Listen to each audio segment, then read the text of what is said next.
தாய்மார்களுக்கும் அன்பான வணக்கத்தை தெரிவித்துக் கொள்கின்றேன். இங்க நம்ம தலைவர் பேசினாரு. உண்மையாலுமே சேலம் மாவட்டத்திலேயே சேலம் கிழக்கு மாவட்டத்தில் இளைஞர்கள் அதிகமா படையெடுத்து வந்திருக்கின்ற கூட்டம். இந்த கூட்டமானது பாட்டாளி மக்கள் கட்சி வரலாற்றிலே ஆத்தூர் பகுதியிலே இதை விட ஒரு சிறப்பான ஒரு பொதுக்கூட்டம் இதுவரை நடந்ததில்லை. அந்த அளவு சிறப்பான பொதுக்கூட்டம். பாட்டாளி மக்கள் கட்சி பொறுத்தவரை தமிழ்நாட்டிலே ஆண்ட கட்சிகள் திராவிட கட்சிகள் எத்தனை இருந்தாலும் கூட பாட்டாளி மக்கள் கட்சி தான் உழைக்கின்ற இந்த பாட்டாளிகளுக்காக வேலை செய்து கொண்டிருக்கின்ற உழைக்கின்ற ஒரு கட்சி. இந்த பிற்படுத்தப்பட்ட சமுதாயத்திற்கு கல்வியிலும் வேலை வாய்ப்பிலும் இடஒதுக்கீடு வேண்டும் என்பதற்காக துவங்கப்பட்ட இயக்கம் இந்த வன்னியர் சங்கம். இந்த வன்னியர் சங்கம் துவங்கப்பட்டு பல்வேறு போராட்டங்கள் நடத்தி பல தியாகங்களை உயிர் தியாகங்களை செய்து இடஒதுக்கீடுக்காக போராடி நடந்து கொண்டு சமூக நீதிக்கான கட்சி பாட்டாளி மக்கள் கட்சி. ஆயிரக்கணக்கான லட்சக்கணக்கான பேர் வழக்கை சந்தித்து உயிரை பலி கொடுத்து பாட்டாளி மக்கள் கட்சியை துவங்கி இன்றைக்கு சமூக நீதிக்காக தனி இடஒதுக்கீடுக்கான வண்டியர்கள் மட்டுமல்ல, தமிழ்நாட்டில் இருக்கின்ற அத்தனை சமுதாய மக்களுக்கும் ஜாதி வாரி கணக்கெடுப்பு நடத்தப்பட வேண்டும், மக்களுடைய வாழ்வாதாரம் நிலைக்க வேண்டும் என்பதற்காக பல நல்ல திட்டங்களை வைத்திருக்கின்ற கட்சி பாட்டாளி மக்கள் கட்சி. தொடர்ந்து மக்களுக்காக இயங்க கொண்டிருக்கின்ற கட்சி. தன்னுடைய 36 வயதில் எங்களுடைய தலைவர் அன்புமணி அவர்கள் மத்திய சுகாதார அமைச்சரானாரு. தமிழ்நாட்டில் இந்திய வரலாற்றிலே 36 வயதுல கேபினட் அமைச்சராக இதுவரைக்கும் யாரும் அதுக்கு முன்னாடி ஆகல.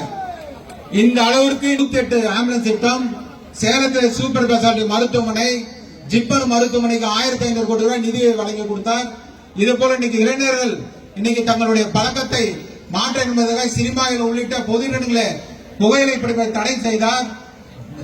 இது போல பல நல்ல திட்டங்களை 110 கோடி மக்கள் இருக்கின்ற இந்தியாவிற்கு பல நல்ல திட்டங்களை கொடுத்த மத்திய சுகாதார அமைச்சர் அவர்கள் தமிழ்நாட்டில் இருக்கின்ற மக்களுக்கு எவ்வளவு நல்ல திட்டங்களை அவரால் கொண்டு போட முடியும். அந்த அளவுக்கு ஒரு சிறப்பு வாய்ந்த தலைவர் இன்னைக்கு பாட்டாளி மகிழ்ச்சியில தலைவராக செயல்பட்டு கொண்டிருக்கிறார். நீங்கள் எல்லாம் பேர் ஆதரவு தர வேண்டும். இந்த நேரத்தில் தலைவர் அவர்கள் சொன்னார்கள் 2 சாக்கடை பற்றி எனக்கு பேசாதீங்கன்னு சொன்னார். ஆனா இன்றைக்கு நாம் பேசவில்லை என்றாலும் கூட அவர்கள் எல்லாம் இழந்து தொடர்ந்து எங்களுடைய தலைவரை கேவலமாக பேசிக் கொண்டிருக்கிறார்கள். பொதுமக்கள் மத்தியிலே தனியாக என்ன பேசு, ஆனால் வெட்ட வெளியிலே பொதுமக்கள் மத்தியிலே தொலைக்காட்சி வழியாக லட்சக்கணக்கான பேர் பார்க்கின்ற வகையிலே உங்களை பத்தி அவ்வளவு கேவலமாக சொல்லும் போது நாங்கள் எப்படி பார்த்து கொண்டிருக்கிறது? எங்களுக்கும் மரியாதை இருக்கிறது, சூடு சொன்ன இருக்கிறது. ஐயா அவர்கள் எங்களுக்கு குலதெய்வம். ஐயா தான் எங்களுக்கு குலதெய்வம். அது எந்த விதமான மாற்றமும் கிடையாது. ஆனால் பாட்டாளி மக்கள் கட்சி தலைவர்னா நீங்க தான் இனிமேட்டு யாரும் இந்த கட்சி தலைவராக முடியாது. ஐயா அவர்களை நாங்கள் ஏற்றுக்கொள்கிறோம். ஆனா ஐயாவை இன்றைக்கு திட்டமிட்டு ஒரு 5 பேர் அங்க இருந்து கொண்டு ஐயாவை முழுமையாக மாற்றி இன்னைக்கு திமுக பெட்டியை வாங்கி கொண்டு இந்த கட்சி பிரிப்பதற்காக வேலை செஞ்சு கொடுக்கிறார். அது தலைமை பூசா இருக்கிறார், ஒருத்தர் எம்எல்ஏ இருக்கிறார், பெண்ணகரத்தில் இருக்கிறார், கௌரவ தலைவர் மேல ஒரு பட்டம் கொடுத்திருக்கிறார். இந்தியாவில் எந்த ஒரு கட்சியிலாவது ஒரு தலைவரா இருந்துட்டு போனதுக்கு அப்புறம் இந்த மாதிரி ஒரு பதவி யாருக்காவது கொடுத்திருக்கிறாங்க? எந்த கட்சியிலாவது இருக்குதா? ஆனா இங்க மட்டும்தான் எங்க ஐயா அவர்கள் ஒரு கௌரவ பதவி கொடுத்திருக்கிறார். அப்புறம் தியாக செம்மல். இந்த பாட்டாளி மக்கள் கட்சிக்கு நீ என்ன தியாகம் பண்ணீங்க சொல்லுங்க? ஒரே ஒரு தியாகம். லட்சக்கணக்கான பேர் உயிரை கொடுத்து பலி கொடுத்து வழக்கம் செஞ்சுட்டு இந்த கட்சி உருவாக்கி இருக்கிறோம். 41 வருடம் ஐயாவை சின்ன நம்பி நாங்களும் வேலை செஞ்சுட்டு இருக்கிறோம். நான் வேலை செஞ்சுட்டு இருக்கிறேன். நீ என்ன சொல்ற? 45 வருஷத்துக்கு முன்னாடி வந்தாங்க. நான் மாவட்ட செயலர் 87, 88, 89 வன்னியர் சங்கம் மாவட்ட செயலர் இருக்கிறப்ப நீ மாவட்ட தொண்டர்படை தலைவர் சேலம் மாவட்டத்துக்கு. நீ எங்க போய் ஓய்வுல உழைப்பாளி? என்னது உழைச்சன்னு எங்களுக்கு தெரியும். எங்க போய் உழைச்சன்னு எங்களுக்கு தெரியும். என்ன தகுதி இருக்குது எங்க தலைவர் பத்தி பேசுறதுக்கு? இன்னைக்கு 100கணக்கான மக்கள் இருக்கின்ற எங்களுடைய தலைவரை பத்தி இருமுறை நீ பேசக்கூடாது. இன்னொரு சேலத்தில் ஒரு சாக்கடை இருக்குது. அந்த சாக்கடை 20 வருஷத்துக்கு முன்னாடி சாதா ஒரு லூசு இந்த டிவி ஷிப்டிங்ல அந்த டிவி ஷிப்டில கேபிள் கனெக்ஷன் வீட்டுக்கு 50 ரூபாய் கனெக்ஷன் பண்ணி வசூல் பண்ணிட்டு இருந்தான். எவ்வளவு? கேபிள் கனெக்ஷன் பாலிமார் கனெக்ஷன்ல வெறும் 50 ரூபாய் ஒரு வீட்டு கனெக்ஷனுக்கு வீடு வீடா போய் கேபிள் கனெக்ஷன் கொடுத்து 50 ரூபாய் கொடுத்து நீ வச்சிருந்த. மூச்சுக்கு 300 ரூபாய் சொல்ல. என்ன சொல்ற? நான் ஒரு ஆசிரியர் மகன், நான் ஆசிரியரோட மகன், சாதாரண மகன். நீ எத்தனை கோடி ரூபாய் சொல்லி சேர்த்த? நீயே சொல்லிட்டு இருக்கிற. நீ சொல்லிட்டு இருக்கிற. நான் சொல்லுங்கிற அவசியமே இல்ல. நீ போன் பண்ண ரெக்கார்டு இருக்குது.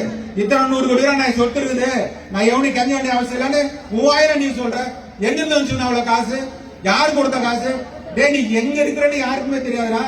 அந்த தலைவன் அன்புமணி இல்லைன்னா நீங்க ஒரு செல்லா காசு சாதாரண சொன்ன ஒரு கவுன்சிலர் உனக்கு லாக்கி கிடையாது. நீ ஆம்பளையா இருந்தா உங்க அஞ்சாடி டிஸ்ட்ரிக்ட் கவுன்சிலர் அஞ்சாடி டிஸ்ட்ரிக்ட் கவுன்சிலர் மாநகராட்சியில 3 முறை எனக்கு மேயர் நீக்க கொடுத்து வாய்ப்பு கொடுத்தாரு எங்க தலைவர். 3 முறை வாய்ப்பு கொடுத்தாரு. தமிழ்நாட்டிலே இளைஞர் சங்கத்துக்கு செயலாளராக ஒரு வாய்ப்பை கொடுத்து உனக்கு தமிழ்நாட்டில் யாருன்னு அடையாளம் காட்டி உன்னை வளர்த்தார் எங்களோட தலைவர் அன்புமணி. அவர் வந்து நீ யாருன்னு பேர் விட்டு கூப்பிடுற, நீ பேர் விட்டு உன் வயசு என்ன? இவன்றான் நான் 18 முறை ஜெயிலுக்கு போனா என்ன பண்ணிட்டு போனேன்? எப்படா நீ பாட்டாளி ஜெயிலுக்கு போன? குண்டர் சட்டத்துல போன. குண்டர் சட்டம் எதனால போன? வெவ்வேறு வழக்குல உன்னை பிடிச்சி வச்சாங்க, நீ ஜெயிலுக்கு போன. பாட்டாளி மக்கள் கட்சி போராட்டம் பண்ணி ஜெயிலுக்கு போனியா? 18 முறை எப்போ போன? நீ ஒரு 10 இல்ல ஒரு 5 சொல்ற. ஒரு 5 ஜெயிலுக்கு போன இந்த காரணத்துக்காக போன சொல்ல பார்க்கலாம். 18 முறை போனா 45 வருஷமா கட்சியில் இருக்கிறாங்க. என் வயசுக்கு நானே 41 வருஷம் கட்சியில் இருக்கிறேன். உன் வயசு 50. நீ என்னடா 10 வயசுல 7 வயசுல கட்சிக்கு வந்துட்டீங்களா?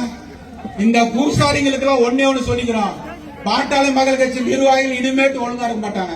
எங்க தலைவரை சொன்னாலும் சரி தக்க பதிலடி கொடுப்போம். இனிமேட்டு எங்க தலைவரை பத்தி எவனால கேவலமா பொது வழியில பேசுறீங்கன்னு சொன்னீங்கன்னா உங்களுடைய அத்தனை வரலாறு எங்கிட்ட இருக்குது. எங்களை பத்தி பேசுற நீ பேசுற, எங்களை பத்தி எங்க தலைவரை பத்தி நீ எதுவுமே பேச முடியாது. அவர் பேசுறது உங்களுக்கு எவனுமே தகுதி கிடையாது. ஐயா அவர்களே முழுக்க இன்றைக்கு ஈக்க கொண்டிருக்கிறார்கள்.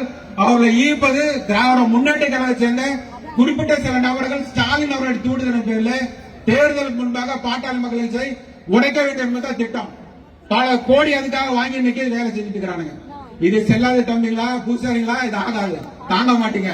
பத்திரகாளி வேஷம் போட்டு ஆரம்பிச்சோம்னா நீங்களா இனிமே தமிழ்நாட்டில் நட முடியாது என்பதை மட்டும் தெரிவித்துக் கொண்டு நேரம் அதிகமாக தலைவர்கள் 8:30 மணிக்கெல்லாம் மைக் கொடுக்கணும்னு சொன்னாரு. இன்னொரு தடவை நாங்க தனியா வச்சுக்கிறோம். உங்களுக்கு தலைவர் இருக்கிறார், அதுக்கு மேல அவர் பேசுறோம்னு சொன்னாரு. இனிமேட்டு நாங்க பேசுவோம். உங்களை பத்தி எவனாவது இனிமேல் தவறா பேசினா நாங்க விட மாட்டோம். மக்களுக்கு எடுத்து சொல்லி ஆகும். இது பொதுக்கூட்டம் இருந்தாலும் தமிழ்நாட்டில் இருந்த மக்களுக்கு இந்த கட்சியில் என்ன நடக்குதுன்னு எல்லாத்துக்கும் தெரியணும். கூட்டி கொடுக்கறவனுங்க கூட்டி கொடுத்து கட்சி எல்லாத்துக்கும் தெரியணும், யாரும் தெரியாம இந்த வேலையெல்லாம் போட்டு வச்சுக்காதீங்க. காலமா இத்தனை நாள் உழைத்த உங்களுடைய பேர் புகழ் எல்லாம் போயிடுச்சு. இதுக்கு மேலேயாவது ஐயா அவர்களே இவர்களை நம்பாதீர்கள். இந்த சமுதாயம் உங்களை நம்பி லட்சக்கணக்கான பேர் இந்த இயக்கத்திற்காக உழைச்சு ஜெயிலுக்கு போய் பாடுபட்டு நீங்க உயிரை கொடுத்து வேலை செஞ்ச நாங்களும் உங்களை நம்பி வந்தோம். எங்களை எல்லாம் நம்பி பார்க்காம கேவலம் அவனுக்கு பேச பணத்துக்காக அவனுக்கு பேச கேட்டுக்கிட்டு அவனுக்கு சொல்றான்னு சொல்லிட்டு நீங்க கேட்கறத எங்களால் தாங்கிக்க முடியல. ஐயா அவர்களே உங்கள் பாதம் தணிந்து கேட்டுக்கொள்கின்றோம். எங்கள் தலைவரை செயல்பட விடுங்கள், அவரை ஏற்றுக்கொள்ளுங்கள். வருங்காலத்தில் 10.5 நாங்கள் பெற்றே தீர்வோம். உங்கள் தொழிலை நிறைவேற்றும் என்று கூறி நிறைவு செய்கிறேன். நன்றி, வணக்கம்.